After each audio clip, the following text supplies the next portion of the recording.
Selamlar dostlar, hoş geldiniz. Yepyeni bir videoyla daha karşınızdayım. Bugün sizlerle komutanların beceri kitleme güncellemesi geldiğinde fiyat performans olarak hangi komutanlardan biraz daha verim alabiliriz veya işte neler yapabiliriz bunlardan konuşuyor olacağız. Ama videoya geçmeden önce bir beğeni bırakıp kanala abone olursanız çok sevinirim. 2 saniyenizi alacak bir işlem, bana destek olmanız çok önemli dostlar.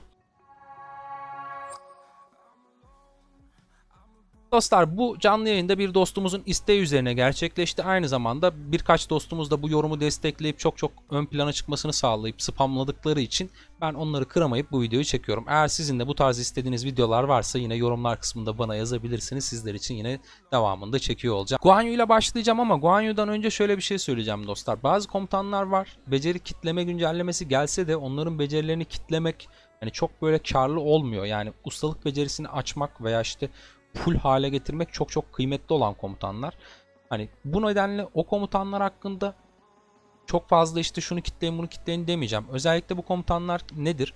Mesela garnizon komutanları ustalık becerisi açılmadan çok öyle olağanüstü verim verecek komutanlar değil. Yani sonuçta bir yapı savunacaksınız. Ya şehrinizi savunacaksınız ya bir bayrağı savunacaksınız ve oradaki askerlerin ölmesi veya işte ağır yaralı duruma düşmesi vesaire masraflar sizden sorulacak bir durumda.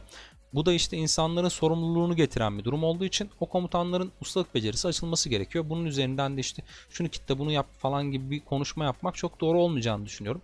Bir de işte bazı yeni nesil komutanlar, bazı da demeyeyim aslında. Maurya William ve aynı zamanda Nebukadnezar Cyrus gibi komutanlar çok etkili komutanlar ve ustalık becerisi açılması gereken kıymetli komutanlar. Bu yüzden onlar üzerine de böyle işte şöyle yapın böyle yapın demeye gerek olduğunu düşünmüyorum. Bence onlar kesinlikle ustalık becerisine kadar koşulması gereken komutanlar. O yüzden birazcık onları kısa keseceğim. Çok fazla onlara değinmeyeceğim. Bir şekilde fark yaratabileceğiniz komutanlar hakkında konuşuyor olacağız bu videoda. Gelelim komutanlarımıza. Guan Yu ile başlayacağım. Guan Yu free to play dostu bir komutan. Neden? Çünkü ilk becerisini 5 yaparak bile çok güzel işler yapabileceğimiz bir komutandı ki şu anda baktığımızda hani beceri kitleme ile beraber ikinci beceriyi kitlediğimiz takdirde 5-1-5-5 yaptığımız takdirde ustalık becerisi açılmışa yakın bir performans gösterecek ve aradaki kafa farkıyla da çok güzel şeyler yapabileceksiniz. Hani free to play olarak düşündüğünüzde güzel verimler alabileceksiniz o kafadan. O yüzden de beceri kitleme ile beraber çok güzel olacaktır sizin için Guan Yu diyorum. Battleflat kendi kendine kasılan bir komutan olduğu için hani çok da öyle üzerine duyurulacak kadar değerli bir komutan olduğunu düşünmediğim için de direkt geçtiğim bir komutan. YSG'ye geldiğimizde ise YSG'nin ilk 2 becerisi 5 yapılıp 3. becerisi kitlenip sonrasında 4. becerisi 5 yapılmalı. Ama YSG ustalık becerisi açılması gereken kıymetli bir komutan olduğu için de bu sizi engelleyen bir süreç olmasın. Kesinlikle bu şekilde açtıktan sonra ondan sonrasında yine kasmaya devam edip ustalık becerisini açmanızı öneririm. İskender'le devam edelim. Şimdi İskender'de şöyle bir durum var dostlar. İlk 2 becerisi 5 yapılıp 1-1 şeklinde açılan bir komutan ve o şekilde kullanıma başlanan bir komutan. Bu hani 3. becerisi kötü olduğu için değil, 3. becerisi ve 4. becerisi zamanla kendi kendine yükselsin diye yapılan bir şey. Çünkü burada hani vazgeçeceğiniz şey intikal hızı olmuyor genelde. Çünkü intikal hızı sizin için kıymetli oluyor. Piyade zaten düzgün hasar atan bir birim olmadığı için hasar bonusu da işinize yarıyor. Gerek de buradan gelen saldırı ve işte savunma bonusları da yine işinize yarayan şeyler olduğu için direkt bence ustalık becerisi açılması gereken ve becerisi kitlenmemesi gereken bir komutan. Çünkü ustalık becerisinden kazanacağı buff da yine 3 düşmanın aldığı hasarı 4 saniye boyunca %30 arttırması kıymetli bir buff. O yüzden kitlemeye yönelik bir komutan değil dostlar. Martel ilk 2 becerisi 5 yapılıp 3. becerisi kitlenip sonrasında 4. becerisi 5 yapılması gereken bir komutan. Ama altın anahtardan gelen komutanlarda benzer durumlar söz konusu. Yani bir Sezar'da da bunu söyleyeceğiz. İşte bir Fatih Sultan Mehmet'te de yine aynı şekilde 3. beceriyi kitlemeye yönelik konuşuyor olacağım. Bu sizi şuna güdülemesin dostlar. Becerilerini yükseltmek için cebinizden kafa harcamayın. Çünkü bu komutanlar er ya da geç güzel hale gelecekler. Sizin önceliğiniz daha zor kasacağınız komutanlara yatırım yapmak şeklinde olmalı. Bu nedenle beceri kitleme güncellemesini kullanırken altın anahtardan gelmesine yönelik kullanıyor olun. Ve o yüzden de 5-5 yaptıktan sonra 3. beceriyi kitleyerek ilerleyin. Aynı şekilde Sezar için de, Frederick için de, Fatih Sultan Mehmet için de bu durum geçerli dostlar. Onları da söylemiş olalım. Leonidas şöyle bir özelliğe sahip dostlar. İlk 2 becerisi çok kıymetli ama 3. becerisinde çok böyle olağanüstü bir artış durumu söz konusu değilken 4. becerisi çok kıymetli noktalara götürüyor komutanı. %10 hasar artışı veriyor ama 4 kez biriktiği için %40'a çıkabiliyor. Bu onu önemli bir komutan yapıyor. Bu nedenle 3. becerisini kitleyip 4. becerisinin 5 olmasını sağlamanız sizin için gayet tatlı olacaktır. Cao Cao da yine aynı şekilde kitlenmesi gereken bir becerisi olan komutan. İkinci becerisini, barbar becerisini kitlediğiniz takdirde 5-1, 5-5 şeklinde bir hale getirmeniz altın anahtardan onun için daha uygun olacaktır, keyifli olacaktır. Kitleme konusunda verim alacağınız komutanlardan birisi.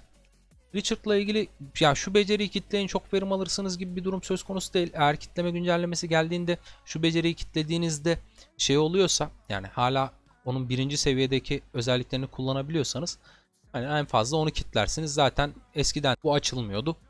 Direkt işte ilk 3 becerisi 5 yapılıp ondan sonra açılarak ilerlenen bir komutandı. Hani güncelleştirme geldiğinde en fazla işte birden sayılacak şekilde kitlenilebiliyorsa o şekilde kullanırsınız. Onu sağlar size. Richard'la ilgili değişen çok da bir şey yok. Cengiz Han'la ilgili herhangi bir beceriyi kitlemenizi önermiyorum. Cengiz Han ustalık becerisi açıldığında direkt 1.5 komutana dönüşen, çok muazzam hasarlara ulaşan, kırılganlığını bir miktar oradan telafi eden bir komutan. O yüzden kitlemekten ziyade ustalık becerisi açılmaya yönelik bir komutan olduğunu söylemiş olalım dostlar. Fatih Sultan Mehmet'le ilgili de demin de söylemiştik. İlk 2 becerisi 5 yapılıp ondan sonra 3. beceri kitleyip 4. becerisindeki kıta kapasitesi alınması gereken bir komutan. Sezar da yine aynı şekilde 3. becerisi kitlendiğinde gayet verimli olacaktır. Frederick de aynı şekilde kullanılması gereken, yani 3. becerisi kitlenmesi gereken bir komutan. Dediğim gibi altın anahtar yükselmelerini bekleyin. Sakın kafa yatırmaya yönelik bir güdülenme yaşamayın yani. İlk 3 becerisi 5'lendiğinde Elsit gayet değerli hale gelen bir komutan olduğu için bunun beceri kitlemeye yönelik bir yatırım yapılması çok gerekli bir komutan değil. Beceri kitlemenize gerek yok. Yavaş yavaş onun yükselmesini bekleyin dostlar. Edward'la ilgili şunu söyleyeceğim. Bence Edward kasmayın. Ben hiçbir okçu kasmayı düşünen ne arkadaşıma ne izleyicime hiç kimseye önermiyorum. Çünkü oyunda 2. KVK'daki balinaların açtığı ralliler dışında veya işte oraya sonradan göç etmiş güçlü T5 hesapların açtığı ralliler dışında 2. KVK sonrası bir kullanım alanını çok bulamıyor kendisini. Bence bir okçu YSG'den sonra kafalarını biriktirip Ramses ve Artemisia kasmalı. Hatta sonrasında Nebukadnezar, Cyrus'a falan kadar kendini pushlamalı. Tabii ki YSG'yi fullleyip kenarda duruyor olmanız sizin için alana çıkmayla ilgili bir sıkıntı yaratıyor olabilir. Bunu da okçu arkadaşlarım şu şekilde açıyor.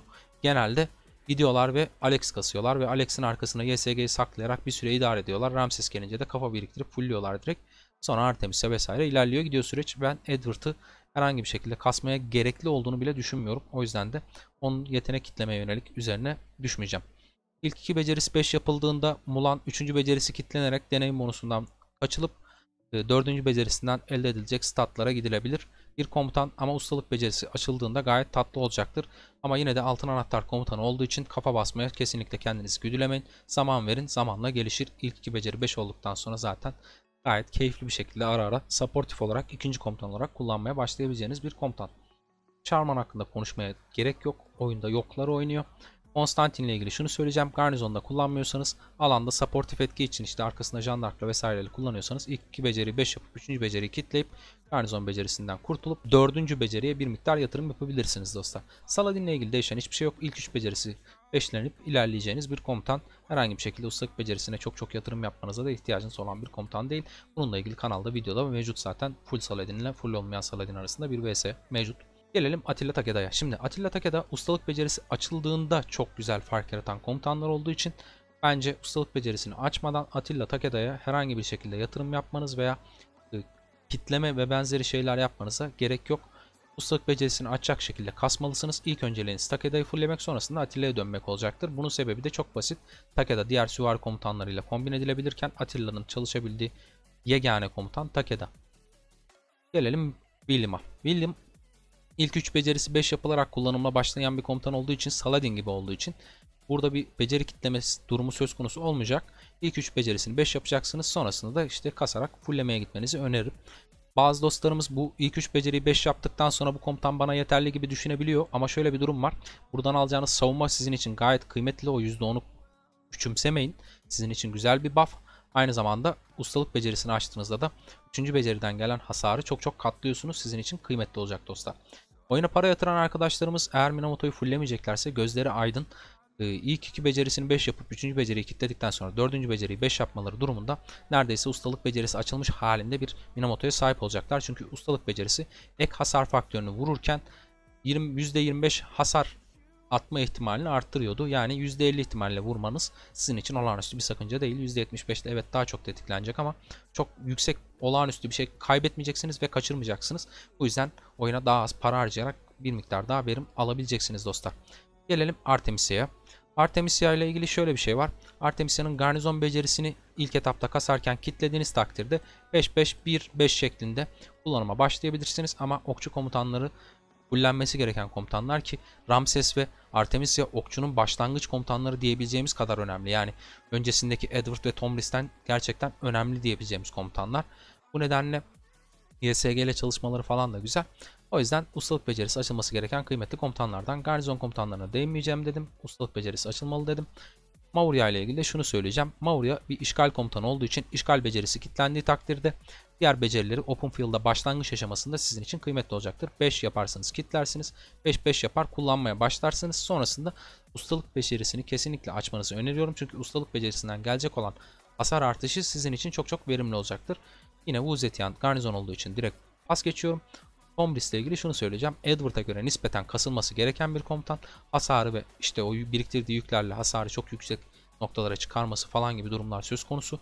Yani rakibin üzerinde yük biriktiriyor ve o biriktirdiği yükler rakibin alacağı beceri hasarını arttırıyor. O yüzden kıymetli bir komutan kasabilirsiniz. Yine işgal kısmı olan bir komutan olduğu için işgale yönelik olan becerisini kilitlediğiniz takdirde becerilerini kasarken 5-1-5-5 şeklinde kasmaya başlayıp sonrasında ustalık becerisini açacak şekilde ilerleyebilirsiniz. Bu ustalık becerisi size ne sağlıyor? Mesela Artemis'in arkasında garnizona koyduğunuzda işte süvariden gelen rallileri tutmanızda kolaylık sağlayabiliyor. Özellikle Atilla'nın saldırısı çok yüksek olduğu için %10 kırması tatlı bir özellik sağlayabiliyor size. Onun dışında ne olabilir? İşte o yük biriktirmeler vesaire alanda kullanırken falan sizin için gayet tatlı bir komutan. Gelelim Hannibal Barca'ya. Hannibal Barca ben oyuna para yatırıyorum ama işte çok da öyle paketlerin en yükseğine deliler gibi para yatırmak istemiyorum diyen dostlarımızın imdadına yetişen bir noktası var. İşgal becerisini kilitlediğiniz takdirde 5-5-1-5 şeklinde kullanabileceğiniz bir komutan. Çok çok böyle olağanüstü bir komutan mı, böyle muazzam uçuyor kaçıyor işte kesinlikle kasın edin falan diyebileceğimiz bir komutan mı? Aslına bakarsanız o kadar da uçan kaçan bir komutan değil. Ama uyguladığı debufflar sayesinde kendisine oyunda yer bulabilen bir komutan. Paranız bütçeniz varsa fulllemeden de bu şekilde değerlendirebilirsiniz. Daha fazla varsa da fullleyin zaten. Herhangi bir sorun değil. Sarı komutandır en nihayetinde. Parası olan yapsın. Garnizon hakkında konuşmayacağımızı söylemiştik. Herald geldiğimizde de Herald'da şöyle bir durum var. Yine işgal becerisini kilitleyip ilk beceriyi 5 yapıp 1-5-5 şeklinde kullanmaya başlayabileceğimiz bir komutan. Ama ustalık becerisi önemli bir beceri. Sabit olarak size karşı saldırıyı %20 veriyor. Aynı zamanda %20 daha artış imkanı sağlıyor. %40'a kadar bir karşı saldırı imkanı sağladığı için de Herald'ın ustalık becerisi kıymetli olduğundan dolayı sonradan yine fulllemeye gideceğiniz bir komutan. Zenobia yine garnizon, hatta garnizonun en iyisi, o yüzden fulllemeniz gerekiyor. Nebukadnezar ve Cyrus ikilisi bence kesinlikle fullenmesi gereken kıymetli komutanlar. Açarken de ya işte şu becerisi şundan daha bu becerisi uçuyor gidiyor işte öbür becerisi şöyle böyle falan diyeceğimiz bir durum söz konusu değil. En ihtimalle ne olabilir? Hani bu komutanın işgal becerisine yönelik olan becerisini kitleyebilirsiniz ama bu komutanın işgal becerisine olan becerisinin de içinde başka beceriler olduğu için işgal dışında çalışan, hani bence direkt ustalık becerisi açılması gereken kıymetli bir komutan olarak görüyorum. Moctezuma yani diyecek hiçbir şey yok. Valiye geliyor. Niye geliyor? Yeni barbarları güçlendirdikleri için getiriyorlar ama hiç kimse barbar kesmek için ona yatırım yapacağını düşünmüyorum. Trajan'la ilgili bir beceri kitleme önerisinde bulunmayacağım ama ben ikinci komutan olarak en azından ilk iki becerisinin 5 yapılıp kullanılabileceğini düşünüyorum. Gayet kıymetli olduğunu düşünüyorum. Bu yüzden Trajan'a da bir noktada değinmiş olalım. Bu evlerden olarak zaten artık alınmıyor. Bir paketle alınıyordu. Paket de ortadan kalktı. Etkinlik de ortadan kalktı. Bir işbirliği sonucunda gelmişti. Herhangi bir şekilde asılması, açılması veya kilitlenmesiyle ilgili bir durum söz konusu değil. Eğer bu videoyu izlediniz, bir şekilde faydalandınız, içeriğin faydalı olduğunu düşünüyorsanız bir beğeni bırakıp kanala abone olabilirsiniz dostlar. Hala aklınıza takılan bir soru işareti varsa da yorumlar kısmında bana sormayı unutmayın. Sizler için cevaplandırıyor olacağım. Tekrar yeni bir videoda görüşene dek hoşçakalın.